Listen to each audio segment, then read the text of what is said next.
Hey there, welcome to the third section of our workbook, and this is all about communication partner skills, which is honestly my favorite part because it's all about the theory of how you can help your child to be a more successful communicator no matter where they currently are and no matter what systems they're using to communicate.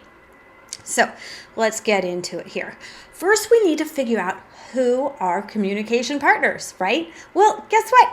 You are. A communication partner is anyone that interacts with our AAC user, and they have really important roles to play in terms of helping our child to communicate more, to understand more, and to be more intentional with how they use vocabulary and put together words.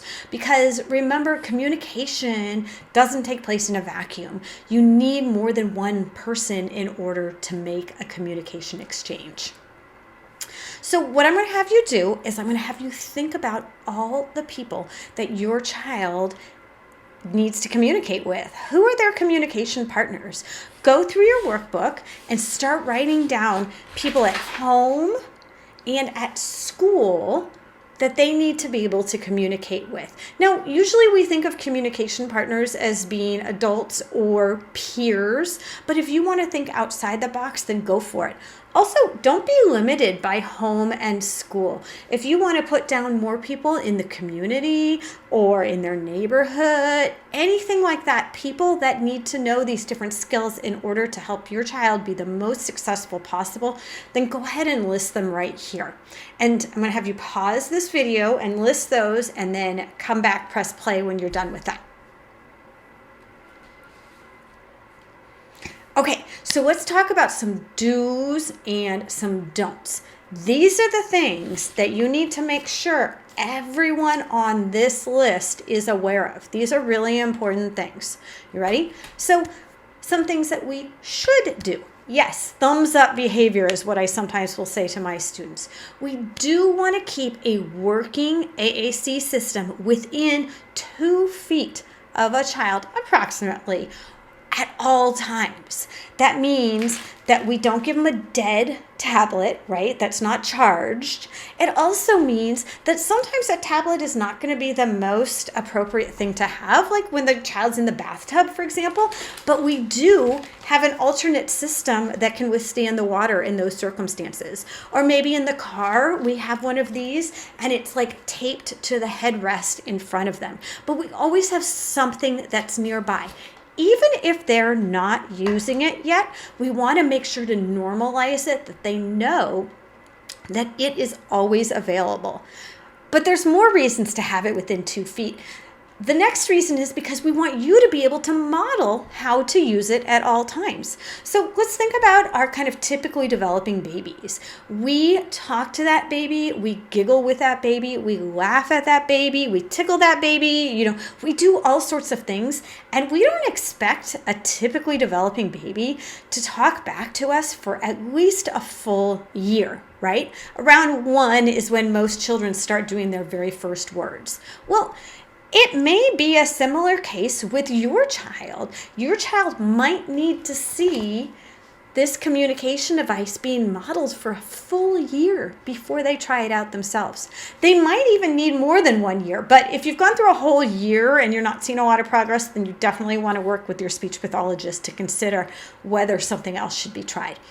But don't give up after a day or a week or even a month. We need to be able to use it and point to things on it and practice with it and show your child how awesome it can be for at least a year before they really start to buy into it. Another thing that we do want to do is we want to be able to ask open-ended questions. We don't want AAC just to be a testing device. I've definitely seen some adults who go to their child and they say, okay, let's say I happen to be on let's go to body. And they're like, where's eyes? Where's eyes? Point to eyes. Where's eyes? Where's eyes? Right? Your child might like doing that, but chances are your kid is going to be like, what the heck? Why does she want me to press eyes all the time? That doesn't have a communication meaning. That's not fun.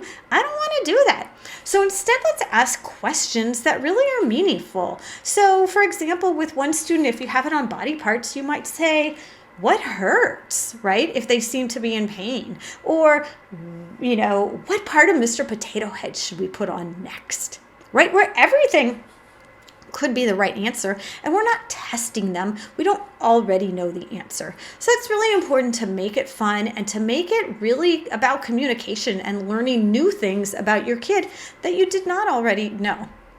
Another thing is to always assume that your child has something really interesting to say. Sometimes we have children that like to press the same words over and over, or like the same phrases over and over.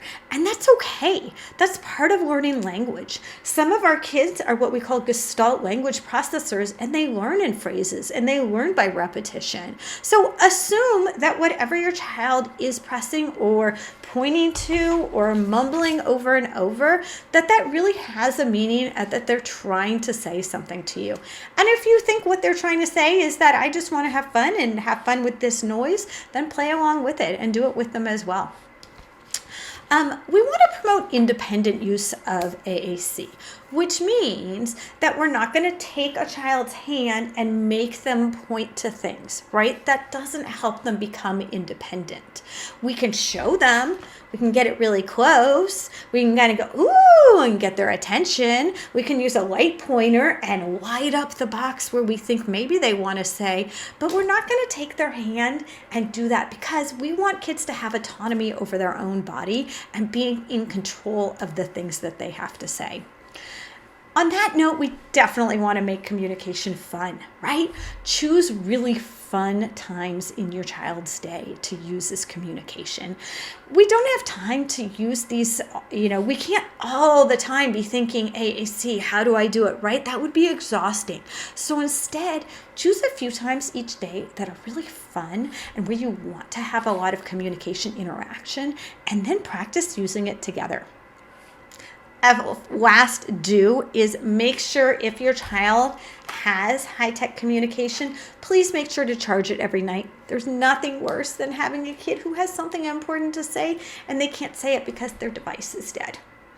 Okay, here are some don'ts. You want to teach all communication partners about these don'ts. We don't ever take away a communication system because of behavior, right? If your child keeps pressing the same thing over and over again, it's just like they're saying the same thing over and over. We wouldn't do something terrible to their mouth to make them to stop saying it. We would tell them, stop saying that, and we try to teach around that behavior. But let's say your child is someone who's just throwing their device and being really unsafe with it. We have a couple of options there. One, you could look at a different case that's really rubbery and foamy so it won't break and hopefully won't hurt anyone. The other option is you could decide that your kid maybe needs to take a little break from the high tech and go back to a robust paper-based system. That's okay too. It's not ideal, but sometimes our kids need a little bit of a break from the screen, and which is heavy and can hurt if it's thrown, and need to go back to paper-based. But we always want to have some kind of system available for them. We also never want to expect that the child is just going to learn the system without being taught. Just like 99% of students don't learn how to read without direct instruction, your child is going to need a lot of direct instruction from you, from their speech therapist, from their teacher, from their whole team in order to learn this system. Related to the questions that we talked about, the type that you should ask, you should not be asking questions that you already know the answer to. And those are typically the quiz questions. What is this? What is this? What is this? Right? If you already know the answer to it, it's probably not a great question to be asking your student. You also always remember you want to assume that your child has something interesting to say. Don't assume that your child has nothing to say. And one way that you can make sure to give them that extra time to think about what they want to say is by waiting, right? A lot of our kids need extra processing time to really think about, what did you say? What do I want to communicate back?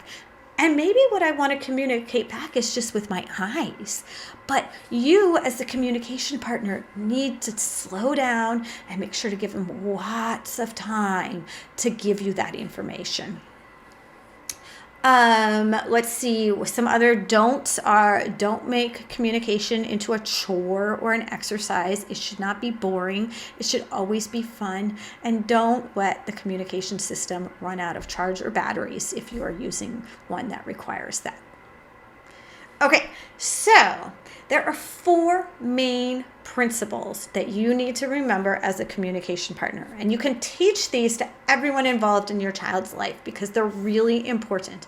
And these work whether your child is using verbal speech, but especially if they're using any kind of visual support system, like pictures, communication device, even sign language, right? So these are the WISE techniques that we use. You ready? So WISE like an owl, so I think of an owl.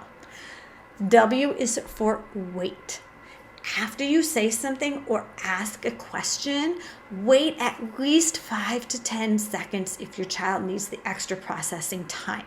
So that might sound like this. Hey, Johnny, what do you want to eat for lunch today? Now Johnny's thinking, so I'm going to count in my head.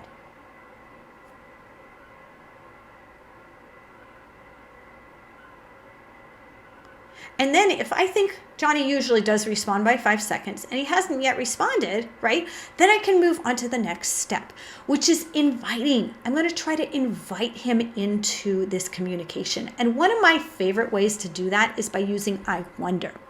I wonder if you want peanut butter today. Now I'm still going to wait. Remember, my child might need a lot of time to process. So I'm going to wait my 5 seconds.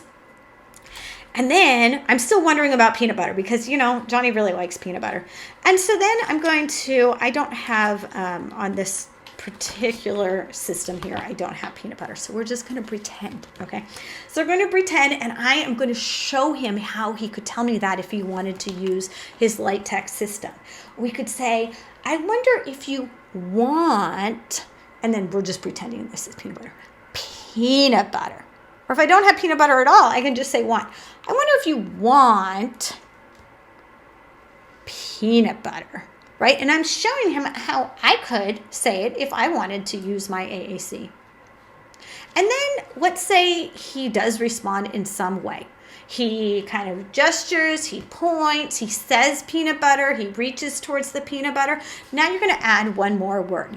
Oh, you did. You wanted peanut butter, or you wanted peanut butter, or you did not want peanut butter. And usually I'll point to, if my child is currently using one word to communicate, I'll usually point to 2. If they're using 2 words, I'll point to 3. If they're using 0 words, I'll point to 1. So you just kind of do one more than what they're trying to do. And so that's how I use the WISE strategy. And every time you're going to have this communication interaction with your kid, whether you are eating food or playing a game or having kind of like a tickle wrestling match, any of those things, you're going to go through and use the WISE strategy. So here's your task. This is your homework. You're going to go through the WISE, and I want you to write down and describe how each of these strategies might help your child and how you can individualize it for your child. So for wait, you might say 5 seconds is plenty of processing time for your child. But you might be like, you know what? My child really needs more like 15 seconds. And if that's the case, then write that down. Say, I will wait 15 seconds before I say anything else to give them plenty of time to think about what I have to say and to try to come up with some kind of response. In terms of invite, how are you going to invite them to communicate? What are you going to do to make it fun and kind of tempt them into having this interaction with you? Show, how many words do you need to show them? Where are they currently at? So you can add one more word to it. And then expand. How are you going to expand what they're doing right now to make it just a little bit longer and give them just a little bit more language than they have? Okay, I hope that you really think about communication partners, that you think about the do's and the don'ts, and that you internalize the WISE strategy. Your homework is to not only fill out this page, but then to go and tell some of those communication partners what they need to be doing in order to have really successful interactions with your child. And then go back to your speech therapist or your special ed teacher and let them know how it's going.